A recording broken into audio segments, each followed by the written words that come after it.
قومی عوامی تحریک جو سربراہ अयाज लतीफ पलीjo साहब असां टेलीफोन लाइन ते आहिनि। अस्सलाम वालेकुम अयाज लतीफ पलीjo साहब। अयाज साहब अवां ॿुधो पिया असांखे? बिल्कुलु आउं ॿुधां पियो।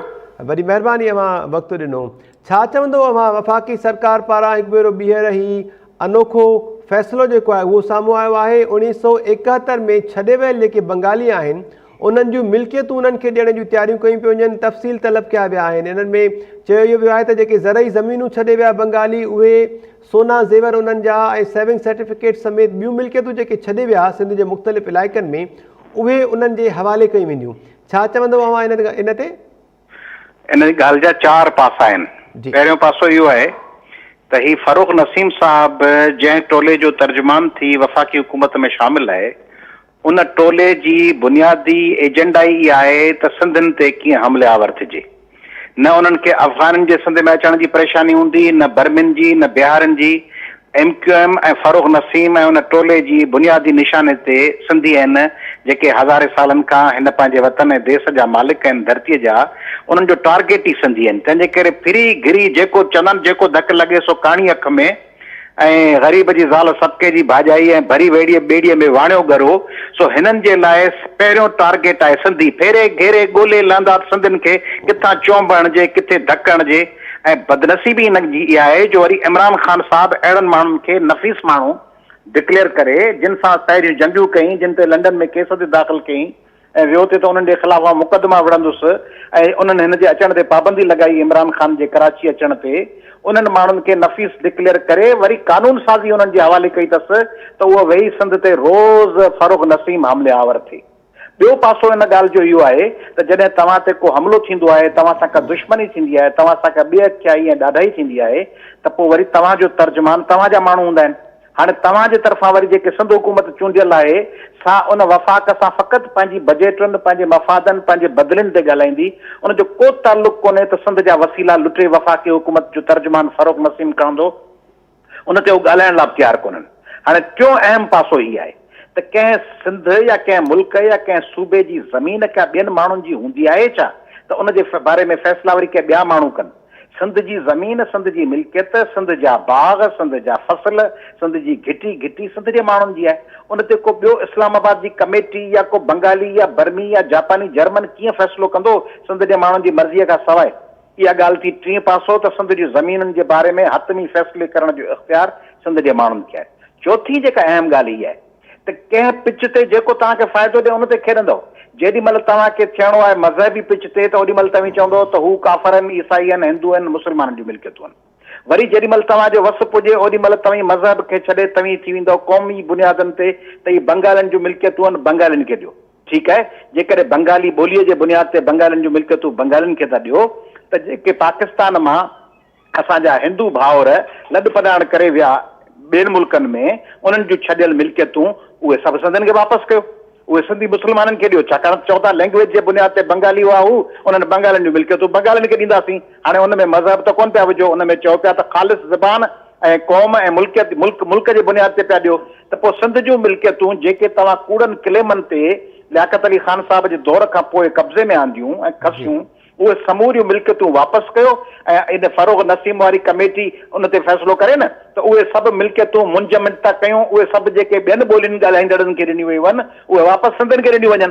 तंहिंजे करे सॼो फ्रॉड आहे। इन ते सिंध असेंबली ख़ामोश आहे, सिंध हुकूमत ख़ामोश आहे, सिंध जा वफ़ाक़ में वेठल नुमाइंदा ख़ामोश आहिनि। सिंध जा जेके माण्हू वेठा आहिनि वफ़ाक़ी हुकूमत सां इतिहाद में उहे ॻाल्हाइनि। असांजा MNA साहिब ॻाल्हाइनि, असांजा MPA साहिबान ॻाल्हाइनि, PTI में जेके सिंधी माण्हू वेठा आहिनि से ॻाल्हाइनि, GDA में जेके वेठा आहिनि से ॻाल्हाइनि, जेके इन्हनि जा सिंध में तर्जुमान ऐं अॻुवाण थियो वेठा आहिनि एडवाइज़र ऐं मुशीर से ॻाल्हाइनि ऐं ख़ुदि पीपुल्स पार्टी जा क़ौमी असेंबली ऐं सेनेट में माण्हू छा वेठा कनि जेके चवनि था असांखे सिंध जो मैंडेट आहे उहे छा था कनि?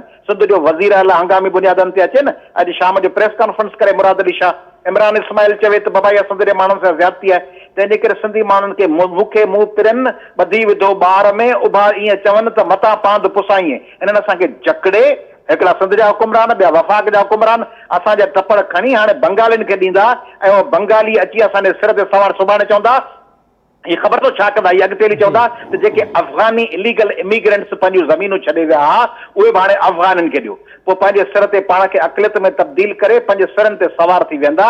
तंहिंजे करे असीं सिंधी आहियूं, असीं पाकिस्तानी आहियूं, पाकिस्तान असांजो आहे। उन में असां सिंधी जे माण्हुनि खे दीवार सां लॻाइण वारो फरूख नसीम जहिड़े दहशतगर्दनि जी इहा पॉलिसी सिंधी जा माण्हू रद्द था कनि ऐं उनजी मज़ामत कंदासीं। अच्छा अयाज़ साहब, अव्हांखे यादि हूंदो त कुझु टाइम पहिरियां बहरिया टाउन मामले ते सॼी सिंध सरापा एहतजाज बणिजी वई। उन खां पहिरियां कराची शहर में, हैदराबाद शहर में, सिंध जे मुख़्तलिफ़ शहरनि सां जे डोमिसाइल्स सां तालुक़ रखंदड़ जेके माण्हू कमु कनि पिया उन्हनि जा तफ़सील बि तलब कया विया हुआ, पर मीडिया समेत क़ौमी अवामी तहरीक ऐं ॿियनि क़ौमपरस्त पार्टीज़ पारां ऐं सिंध वासियुनि पारां जॾहिं शदीद एहतजाज कयो वियो त इहे फ़ैसिला जेके आहिनि उहे वापसि वरिता विया।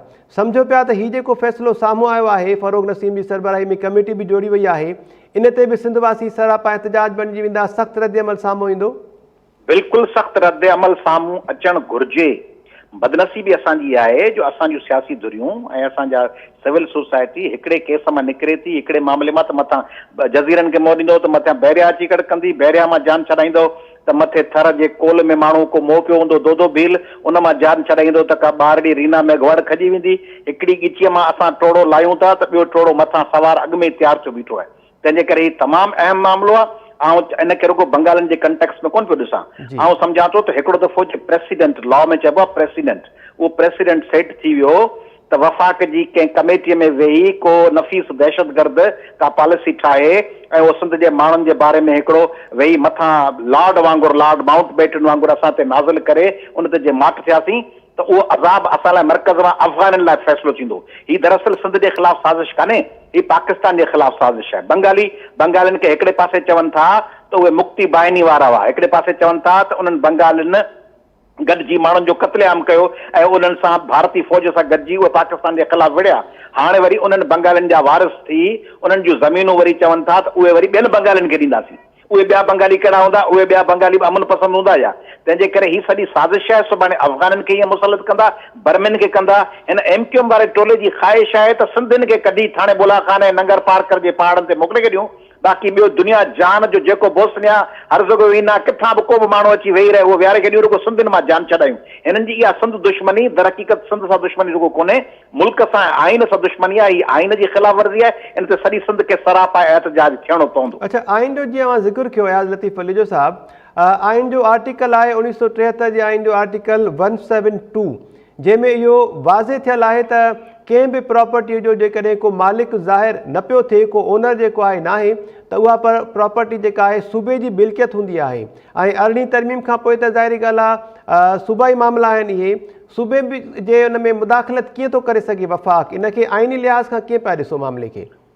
बिल्कुलु ख़िलाफ़ वर्ज़ी आहे, पर ख़िलाफ़ वर्ज़ी त जीअं तव्हांजो घर आहे, तव्हांजे घर में आउं तव्हांखे वेठो ॿुधायां त तव्हांजे घर में पाड़े जो चौकीदार जो टोड़ फोड़ तव्हांजी भित पियो ठाहे ऐं तव्हीं माठ कयो वेठा आहियो ऐं तव्हांखे वरी आउं पियो ॿुधायां पाड़ेसरी त महिरबानी करे पंहिंजी भित जो तहफ़ुज़ कयो। त सिंध में 18वीं तरमीम जे माल वारी ॻाल्हि में त सिंध हुकूमत तहफ़ुज़ करे थी। जिते माल पैसा, जिते वसीला जेके इस्तेमालु कनि, बजटूं खाइनि, उते सिंध हुकूमत त मरण मारण लाइ तयारु आहे। बाक़ी सिंध जूं ज़मीनूं वञनि थियूं, सिंध जा वसीला, सिंध जूं को बहरिया खणी वञे, को जज़ीरा खणी वञनि, उते सिंध हुकूमत जे वात में मुंग पिया आहिनि। सिंध असेंबली माठ कयो वेठी आहे, हिकिड़ो वज़ीर लाहे वरी ॿिए को जेको साबू हार लाथा, ॾिने हार पाता, उन्हनि वज़ीरनि जे तर्जुमाननि ऐं बदिलियुनि में लॻा पिया आहिनि। बाक़ी सिंध जा वसीला वञनि था, ओॾीमहिल पीपुल्स पार्टी माठ आहे, ॿिया ॿियूं धुरियूं बि माठनि। सिंध में रुगो पीपुल्स पार्टी बि माठ आहे, पीटीआई बि माठ आहे, जीडीए बि माठ आहे, नवाज़ लीग बि माठ आहे। नवाज़ लीग को बि ॻाल्हायो बहरिया ते ऐं जज़ीरनि ते पीटीआई को कुझु थी, केरु ॻाल्हाइण लाइ तयारु कोन्हे। सबबु हीअ आहे जो सिंध खे ही फ़क़ति लुट जो माल सम्झनि था, हुनखे लुटण लाइ तयारु आहिनि। तंहिंजे करे ही आइन जी ख़िलाफ़ वर्ज़ी आहे। इन खे सिंध हुकूमत खे फौरन सिंध हाई कोर्ट ऐं सुप्रीम कोर्ट सगोरी में वञणु खपे ऐं इन खे अल्ट्रा वायरस ऐं इलीगल ऐं अनकॉन्स्टिट्यूशनल डिक्लेयर करणु खपे इन कमेटी जी मीटिंग खे। जी, अयाज़ लतीफ़ पलीजो साहब, वॾी महिरबानी।